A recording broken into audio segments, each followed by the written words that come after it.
What's the difference between award and reward? Do they mean the same thing? No, they don't. In this video, I'll examine award versus reward.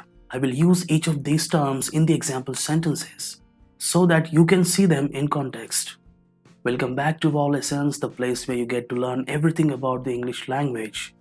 If you don't want to miss on the essential updates, hit that subscribe button so you get notified whenever we upload a new video. An award is a special prize such as Grammy Awards, Nobel Prize, or Oscar. It is mostly associated with a contest or a social event. The award is a huge prize given in recognition of someone's achievements. For instance, the winner was awarded a gold medal, or Sandeep received numerous awards for his excellence in science.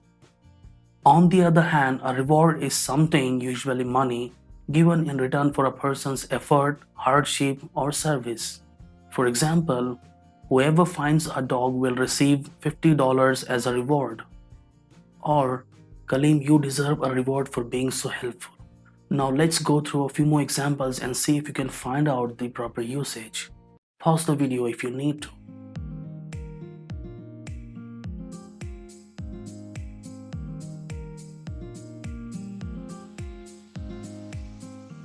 And here we go. Geeta was recently honored with the Lifetime Achievement Award. The students were rewarded with gift cards for their annual performance. Tommy was nominated for the Best Actor award. Thanks for watching. I hope you learned the difference between award and reward after this video. See you soon in one of the next video. Bye bye.